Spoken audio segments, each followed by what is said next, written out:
জামাতকে নিয়ে নাসিরউদ্দিন পাটোয়ারি কম করে হলেও 4টা জায়গায় যে ধরনের স্টেটমেন্ট দিয়েছে, তারপর আবার একসাথে মোলাকাত করে যেভাবে চলছে, ডিফেন্ড করছে, এটা শোনার পরে যে কারো হাস্যকর লাগতে পারে। জামাতের আর রাজনৈতিক ভবিষ্যৎ নাই, জামাতের এ ধরনের ভণ্ডামির খাইসলতার হবে না, মুখে বলে একটা কাজে করে আর একটা, এইটাই কথাবার্তা আমাদের না আপনাদেরই প্রিয় নাসিরউদ্দিন পাটোয়ারির কথা। নাসিরউদ্দিন পাটোয়ারি এই অভিযোগটাও করেছেন, ঢাকাতে দুর্নীতিবাজ, সন্ত্রাসী ও চাঁদাবাজদের মনোনয়ন দিয়ে বিএনপি আবার চাঁদাবাজি, সন্ত্রাসী ও দুর্নীতি বন্ধ করার কথা বলে জনগণের সাথে প্রতারণা করছে বলে অভিযোগ করেছেন। এবং সেই সাথে যদি জয়নাল আবেদিন শিশিরের বক্তব্য যদি যুক্ত করি যে বিএনপি এখন সরকারের ভেতরে ঢুকে গেছেন, সব বিএনপির কথাই সরকার উঠা বসা করছেন, আসলে কি হতে পারে? আসলে বিষয়টা কেমন, আপনি কি দেখছেন? মানুষ তো মুখ দিয়ে অনেক কিছুই বলতে পারে, সো আমাদের কাজ হলো যে সেই ব্যাপারটাকে কে কিভাবে বলছে সেই প্যাটার্নটার প্রতি আমার প্রত্যেকেরই বাক স্বাধীনতার প্রতি আমার রেসপেক্ট আছে, রাইট? এটাই বাক স্বাধীনতার চূড়ান্ত এক্সপ্রেশন এবং আমার কাছে মনে হয় যে এই বাক স্বাধীনতা টুকটাক থাকা উচিত পলিটিক্সে। এবং পলিটিক্সে এই ধরনের বাক স্বাধীনতা যদি থাকে তাহলে দেখবেন যে এই মারামারি, সহিংসতা, অমুক তমুক এগুলো টুকটাক কমে যায়। এবং একই সাথে ওই রাজনীতিবিদদের নিজস্ব ওয়েট বলতে কিছু কথা আছে, বুঝছেন? সেই ওয়েটের ব্যাপারটা কি, মুখ দিয়ে আপনি অনেক কিছুই বললেন, কিন্তু দিন শেষে দেখেন, লেটসে আমি একটা জিনিস বিশ্বাস করি, ওই শরীফ ওসমান শরীফ হাদি, মানে আমাদের হাদি ভাই শহীদ হয়ে গেলেন, তো মানে আল্লাহ তাকে জান্নাত নসিব করুন, এটা বলতেও আসলেই ভাই যখন বলছিলেন আমার কাছে মনে হচ্ছিল যে জীবন্ত একজন মানুষ এইভাবে মেরে ফেলা হইল। দেখেন ইলেকশনটা হয়ে যাচ্ছে, কিন্তু আজ অবধি মানে বিচারের কোনো প্রক্রিয়ার যেটা সেটা আসলে শুরু হইল না। এটা খুবই দুর্ভাগ্যজনক। এটা তো আসলে ইরেসপেক্টিভ অফ পলিটিক্যাল বায়াসনেস সবকিছুর ঊর্ধ্বে উঠে এই ব্যাপারগুলা বিচার বিবেচনা করা উচিত। তো আল্লাহ তাকে জান্নাত নসিব করুক, আর এই শাস্তিটাও যাতে নিশ্চিত হয় সেই জন্য আমাদের ক্রমাগত কথা বলে যাওয়াটা উচিত। 2 নম্বর ব্যাপার বলি, দেখেন হাদি ভাই যখন এই জায়গায় ক্যাম্পেইনটা করছিলেন অনেকেই কিন্তু পছন্দ করছিলেন, নো ম্যাটার পলিটিক্সটাকে কেউ এন্ডোর্স করুক চাই না করুক। ব্যাপারটা যেটা হয়েছে ওই ব্যাপারটার ভেতরে না একটা ইনোসেন্স ছিল, কিন্তু ওই জায়গায় যখন আপনি জাস্ট পাশাপাশি রেখে চিন্তা করেন, এই ব্যাপারটা তো আমরা বলছি, এটা যারা দেখবে নিশ্চয়ই তাদের বিবেচনা করতে পারবে। জাস্ট হাদি আর এক পাশে হইল আমাদের নাসিরউদ্দিন পাটোয়ারি, দুইজনের কথাবার্তা, জেস্টার বসচার, কাজ কারবার যা যা করছে, এটা করার পরে মানুষের বিচার বিবেচনা করে নিতে পারবে যে ও ওয়েটটা আসলে কমে নাকি বাড়ে। আমি বলছি না যে দুইজন ব্যক্তি কখনোই এক হওয়াটা সম্ভব না, কিন্তু ওই যে কম্প্যারিজনের জায়গাটাতে আমি একটু নিয়ে গেলাম। তো এই কারণে আমার মনে হয় যে অনেক আলাপ আলোচনা করে বলতে চাচ্ছেন হাদির যে ওয়েট, সেই ব্যাপারটাকে অনেক ক্ষেত্রে আউলফল ভাবে সেলও করতে গিয়ে বরং আরো হাস্যরসাত্মক উপায়ে তৈরি করেছে। যেমন ওই যে হাদি ভাইয়ের একটা ব্যাপার ছিল না, ওই যে মুড়ি বিলি করতো বাতাসা দিয়ে, ব্যাপারটাকে কিন্তু ইনোসেন্স দেখা যাইতো এটার ভেতরে, কিন্তু সেম জিনিসটাই সে যখন করছে খুবই হাস্যকর হয়ে যাচ্ছে। ইয়েট তার কাজ কথাবার্তা আমি মনে করি এইটুকুন ব্যক্তি স্বাধীনতাটা থাকা উচিত। মানুষ তাকে একসেপ্ট করবে কিনা মানুষ ভোট দিয়েই তো যাচাই করে দিতে পারে। আমরা যদি বলো এইটা করলো ওরে পুঁতে ফেলতে হবে, ওকে অমক করতে হবে, তমক করতে হবে, না, এটা গণতান্ত্রিক চর্চা না। গণতান্ত্রিক চর্চাটা হলে এটা যে আমার একজনের কথা যদি অপছন্দও হয়, সে যদি আপনার ব্যক্তিগত কোনো ক্ষতি টতি না করে ফেলে, ক্রাইম না করে ফেলে, তাহলে সে বলতে থাক না। মানুষ তাকে একসেপ্ট করলে সেটাকে আমি ওয়েলকাম করবো যে মানুষ হয়তো বা তাকে একসেপ্ট করছে, আর যদি না করে তাহলে বুঝতে হবে যে তার ওই ওয়েটটাকে সে আসলে বাড়ালো নাকি কমালো। এই ব্যাপারটা বোধহয় জনগণের হাতে আমরা ছেড়ে দিতে পারি। এটা নিয়ে আসলে এত তর্কাতর্কি মারামারি। আমি একটু পয়েন্টে আসি। কালকে মির্জা আব্বাস বলেছেন, তাকে একজন সাংবাদিক প্রশ্ন করেছিলেন, তখন তিনি বলেছেন এনসিপি আর জামাত হচ্ছে ক্ষমতায় এখন, তার বক্তব্য। এখন যদি জয়নাল আবেদিন শিশিরের কথা যদি বলি, বিএনপি এখন প্রশাসনকে ব্যবহার করছে, এই দুই কথার মধ্যে যদি আপনি দুইটা কথা বলার আগে, শিশির ভাই অনেক পরিচিত মানুষ আমার, বাট আপনারা টক শোতে বসায় দেন জন্য বিভিন্ন তর্কাতর্কি শুরু হয়, কিন্তু দিন শেষে আমরা আবার হ্যান্ডশেক করেই ফেলি। ব্যাপারটা হলো কি চমৎকার করে ওই যে বলছিলেন যে এটা ঝামেলা এটা ঝামেলা, একটা ইন্টারেস্টিং ব্যাপার আমি খেয়াল করলাম।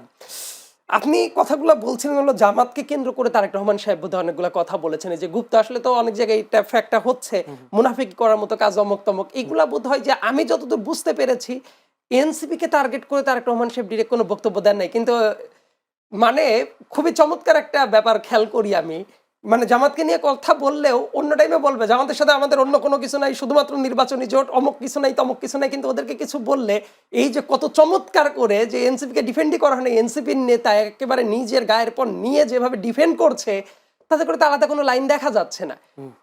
আমি মনে করি যে প্রত্যেকটা রাজনৈতিক দলেরই এই গভর্নমেন্টে বিভিন্ন জায়গায় বিভিন্ন অ্যাক্সেস আছে। আমি যদি বলি যে অন্য রাজনৈতিক দলের অ্যাক্সেস আছে বিএনপির নাই, এটা যেমন কথাটা ঠিক হবে না, আবার বিএনপির আছে অন্য দলের নাই, এই কথাটা বললে এটাও ঠিক হবে না।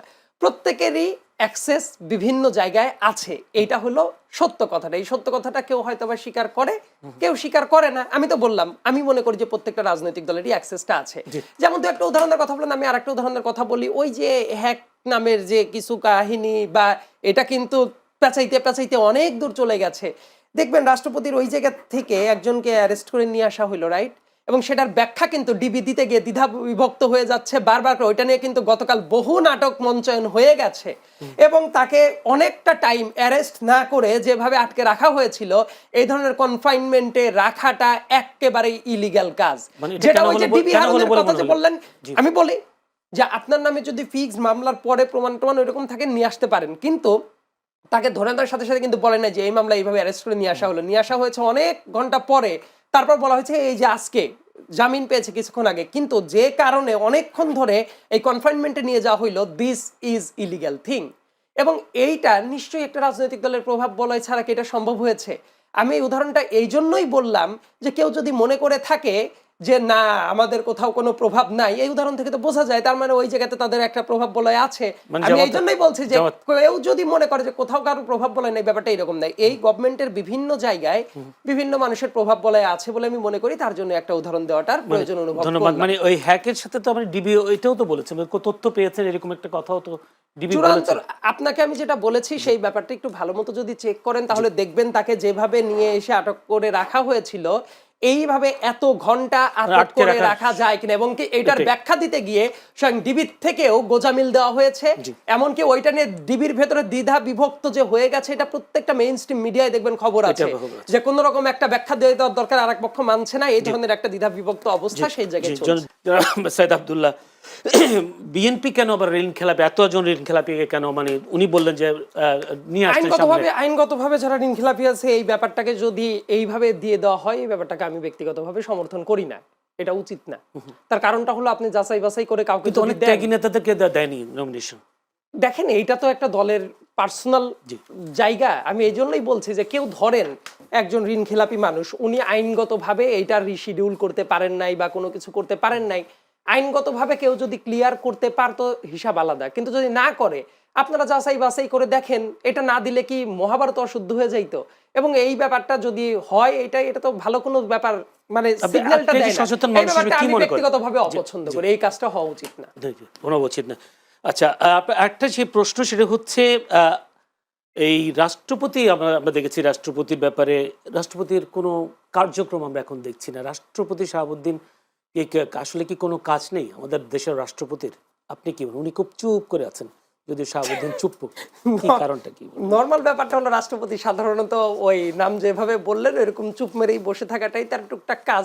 তার অফিসিয়াল অনেক কাজ কারবার থাকে, এবং মন কষাকষির তো একটা ব্যাপার তো চলবেই সবসময়। উনি তো বলেছেনও যে উনি থাকতে চান না, এই নতুন গভর্নমেন্ট আসলে ইলেকশনের পরে উনি পদত্যাগ করুন। আমিও চাই যে নতুন গভর্নমেন্ট ফরমাস আসে দ্রুত উনি পদত্যাগ করুন। আসলে ওই পদের জন্য উনি আসলে তো রেসপেক্টটা 12টা অনেক আগেই বাজিয়ে দিয়েছে, এবং উনার হিস্ট্রি নিয়েও আলোচনা করাটা খুব বিব্রতকর একটা ব্যাপার। এবং বাংলাদেশের রাষ্ট্রপতি, রাষ্ট্রের সর্বোচ্চ একজন ব্যক্তি, এই খাসলতের একজন মানুষ, এটা তো বলতে খুব একটা আমাদেরও ভালো লাগে না। ছোট্ট একটা প্রশ্ন করবেন, তার আগে একটা ছোট্ট একটা উত্তর দিতে হবে। ওই নাসিরউদ্দিন পাটোয়ারি নিয়ে ব্যক্তিগতভাবে আমার কোনো গ্রাজ নেই, কারণ ভাই ব্রাদার মানুষ যারা যে জায়গাতেই আছেন নিজ দিয়ে কথা বলে, যদি আমি ওইটাই বলেছি যে আমরা কি মনে করি না করি সেটা পরের আলাপ, কিন্তু মানুষ যদি তাকে একসেপ্ট করে আই উইল ওয়েলকাম। কিন্তু একটা কথা জাস্ট, যেহেতু জোটের সাথে বেঁধেছে, এখন মানুষ দেখেন নাসিরউদ্দিন পাটোয়ারির কথাবার্তা শুনলে কেন হাস্যকর লাগতে পারে। জামাতকে নিয়ে নাসিরউদ্দিন পাটোয়ারি কম করে হলেও 4টা জায়গায় যে ধরনের স্টেটমেন্ট দিয়েছে, তারপর আবার একসাথে মোলাকাত করে যেভাবে চলছে, ডিফেন্ড করছে, এটা শোনার পরে যে কারো হাস্যকর লাগতে পারে। জামাতের আর রাজনৈতিক ভবিষ্যৎ নাই, জামাতের ধরনের ভণ্ডামির খাইসলত আর হবে না, মুখে বলে একটা কাজে করে আর একটা, এইটাই কথাবার্তা আমাদের না আপনাদেরই প্রিয় নাসিরউদ্দিন পাটোয়ারির কথা।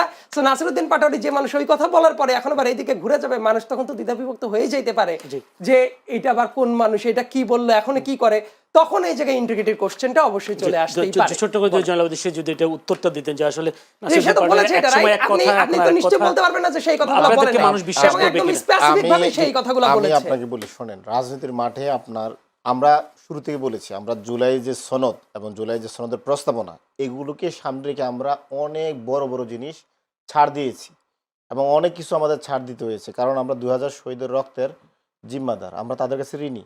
আমরা যদি জুলাইকে বাস্তবায়ন করার জন্য যদি আরো বড় কোনো ছাড় দেওয়া লাগতো আমরা দিতাম। আমাদের আশা ছিল 300 আসনে ইলেকশন করা। এখন আপনি দেখেন আমরা যে দলগুলোর সাথে 11 দলের সাথে আমরা জোট করেছি তাদের সাথে আমাদের সংস্কার প্রস্তাবনা হচ্ছে 90% মিলে। বিএনপি এবং বিএনপির সমমানের দলগুলোর সাথে 90% মিলে না, তারা নোট অফ ডিসেন্ট দিয়ে রাখছে। এখন আমি প্রকৃতগতভাবেও কিন্তু বিএনপির সাথে যাওয়ার সুযোগ নাই। এখন আমি এককভাবে কি আমি ইলেকশনটা করতে পারবো? এককভাবে ইলেকশন করার জন্য তো আমার মাসেল পাওয়ার নাই, মানি এস্টাবলিশমেন্ট নাই, মিডিয়া এস্টাবলিশমেন্ট নাই, বা মানে বিভিন্ন যে তো এই জন্য নাসিরউদ্দিন পাটোয়ারি আমি স্পেসিফিক ভাবে বলেছিলাম যে ওই ধরনের সমালোচনা করলে এটা কি জনগণের কাছে আবার পাল্টা কোনো প্রস্তাব দিয়েছে যে যা যা বলেছিলাম ভুল বলেছিলাম বা এটা আমি বিশ্বাস করি না। পাটোয়ারি একজন দলে গুরুত্বপূর্ণ নেতা, কিন্তু নাসিরউদ্দিন পাটোয়ারি তো পুরো এনসিপি না, NCP is bigger than Nasiruddin Patwari. এটা নাহিদ ইসলামও বলেছে, জামাতকে নিয়ে তারও অনেকগুলা স্টেটমেন্ট ছিল, আপনি শুধু এক আমি নাসিরউদ্দিন সবার পাটোয়ারি ক্ষেত্রে বলি, তো তাই দলের এই আহ্বায়ক থেকে শুরু করে ইনক্লুডিং প্রত্যেকটা নেতা কর্মী মানে শুধু কম্পেয়ার করেন, NCP is bigger than their activist leaders. NCP অনেক বড় জিনিস। তাদের বক্তব্যগুলো মানে এক এক সময় এক এক রকম কেন হয় এটা বলছি। সবাই যা যা বলেছে সবার কথা বলছি আমি। এগুলা ওই স্টেটমেন্টগুলোর আর কোনো ভ্যালিডিটি নাই, কিন্তু এখন এক হয়ে গেলেই মিশে যায়। আমি কি বললাম? আমি তো আপনার কথাটাই বললাম, আমি সংস্কারের জন্য আমি অনেক বড় ছাড় দিব। আমার যদি গাজী সালাউদ্দিনের মতো যদি আমার যদি উদ্দেশ্য থাকে বাইতুল মানে মুকাদ্দাস মানে জয় করা, ছোটখাটো অনেক আঞ্চলিক কনফ্লিক্টকে আমি ছাড় দিব, যেটা গাজী সালাউদ্দিন করছে। এটা আপনার লক্ষ্য থাকতে হবে, আপনি কোথায় যাবেন। আমার লক্ষ্য তো হচ্ছে জুলাই সনদ বাস্তবায়ন করা।